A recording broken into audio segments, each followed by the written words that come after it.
माणसाने हसत हसत जगायचं का कणत कणत जगायचं आज जाता तसं चॉईस. आता ही स्वामींची क्लिप तुम्ही ऐकली असेल. प्रॉब्लेम कुणाला नाही आहेत. प्रत्येकाचा रंग वेगळा. हो, प्रत्येकाला वाटतं मलाच प्रॉब्लेम आहे. तसलं नाही हो.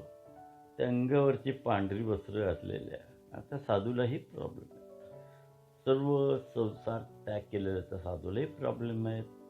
रस्त्यावरच्या भिकाऱ्यालाही प्रॉब्लेम आहेत. आणि फार मोठी इंडस्ट्री चालवणाऱ्या एका शेट्याला पण प्रॉब्लेम. पण प्रॉब्लेम म्हणून बाऊ करायचं हे कितपत योग्य आहे. एखादं प्रमाण असतं, एखादं एक काय म्हणते महत्त्व असतं, तिथपर्यंत ती ठोक. म्हणजे नाहीतर ती पायातल्या चपला वाहणा डोक्यावरती घेण्यासारखं आहे हो. म्हणजे फार मोठा दिलीप तत्परता वगैरे झाला असेल तर काही नाही हो. तर सगळं फेकून दिलं. जेव्हा माझी सेकंड एन्जिओप्लास्टी झाली, मागे मी 1994 म्हणालो होतो, ते एक थोडा वेगळा असताना. पण जेव्हा माझी सेकंड एन्जिओप्लास्टीला मी जेव्हा हिंदुजाला चेकिंगला गेलो होतो आणि जवळजवळ त्या पहिलीमध्ये कोसळल्यासारखं होतं. आणि मग ठरलं काही नाही, म्हटलं जसं आयुष्य येईल तसं जगायचं. आणि पण बिंदास जगतानाही लोकांना काहीतरी आपण देऊन जाऊ. मग ती फोटोग्राफी आली आणि असे बरेच छंद ते मला सुरुवातीपासून बीच कोरलेलंच होतं. मग म्युझिक असो, फोटोग्राफी असो, त्याच्यात गुंतवून घेतलं आणि स्वच्छंदपणे आयुष्य जगायला. म्हणजे अगोदर जगत नव्हतं असातला भाग नाही. इव्हन जेव्हा सर्व्हिसला होतो तेव्हा पण एक उद्देश असायचा की मनामध्ये की आपल्याला जी ब्रेड अँड बटर देणारा जी एक काय हा कॉर्पोरेट लिगल पर्सन आहे त्याच्यासाठी आपण काहीतरी केलं पाहिजे. आणि तरच आपलं जीवन हे सार्थक झाल्यासारखं आहे.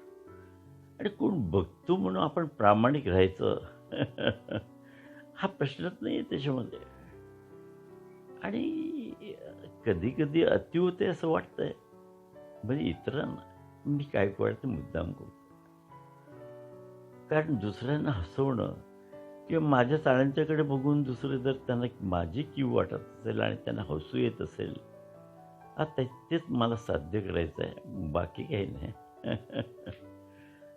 फार फार फार मोठा विचार काय तत्वज्ञान वगैरे काही नाही हो. हो, आपलं बिनधास्तपणे आपण जगायचं. पण ते जगतात थोडी तब्येत पाणी, थोडा बाकीच्या इतरांना त्रास होणार नाही हे बघणं महत्त्वाचं आहे. आणि तसला मी करून घेत नाही हो.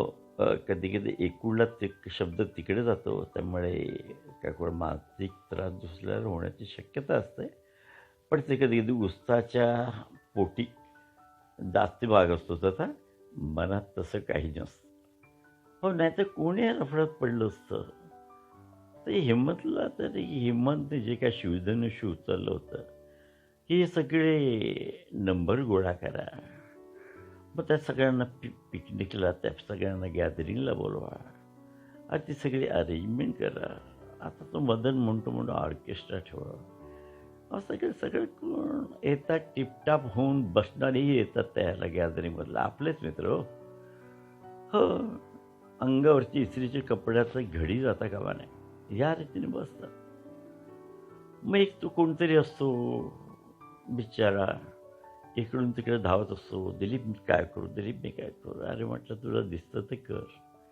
आणि मी तिथे काय करत असतो, काही करत असतो, सगळं कॉन्ट्रॅक्टवरती दिलं असतं, काय करत असतं. आणि मग कदाचित एकदा वाटतं की आपण आता फार आपण पण वयस्क झाले आहेत, आपले शिक्षकही वयस्क झाले असतील. मग त्याच्यासाठी काय करावं का. मग एक दिवस सणकी भरली, म्हणजे आली मनात आणि घेतली खांद्यावर वगैरे म्हणतात त्याप्रमाणे. एका वर्षी काय ते 75 वर्ष शाळी झाली का काय तरी आंबे वाटले, करून टाकलं.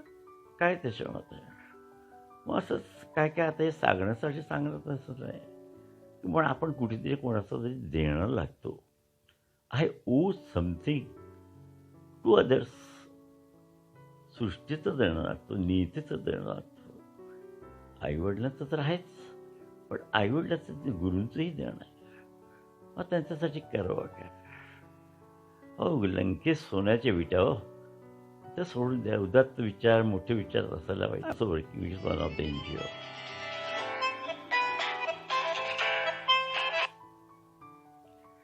तर असलं काही प्रकार होईलच असातला भाग नाही. आणि त्यानुसार हे सगळं करत असतो.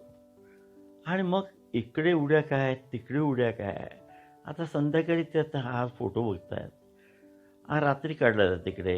तर महिलामध्ये काहीतरी घ्यायला आलो होतो. म्हटलं शाळेचं सभागृह दिसतं, क्लिक करूया. हा कुठेतरी कोटांचा काढलेला फोटो आहे. हे परवा आकाशीला गेलो होतो, तेव्हा हे छानपैकी एक पांढरं जास्वंद दिसल्यासारखं आहे. मारला क्लिक. क्लिक म्हणजे आपल्या फार मोठी हंडी घेऊन फिरवसं वाटतं असातला भाग नाही. पण एकंदर पाहता हे जे काय त्याने दिलेले देणगी आहे, भरभरून देतो हो. आज फक्त डोळस नजर हवी आहे, ती तुमची शोधक बुद्धी हवी आहे. आणि हे कुठेतरी गेलो त्या दिवशी सहज फेरफटका मारायला, म्हणजे काहीतरी कारण निघालं आणि ते अमोलनगरला गेलो.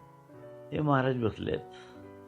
आता की मोठी फौज होती त्यांची, आणि चक्क मला घेरलं त्यांनी. म्हटलं यांना त्यांचं थोडं बौद्धिक घेत आहे. आणि हे असंच छानपैकी पोज मिळाली. आणि जवळजवळ म्हणजे एका पोजसाठी माझं 1.5 तास गेला तिथे. चांगलं वाटलं, जरा हलकं मन वाटलं. छानपैकी बऱ्याचशी पोज मिळाली. आणि मग हा कुठेतरी उभा होता. आता हा आमचा वाघ्या कुत्र्यासारखा दिसला म्हणून गेला.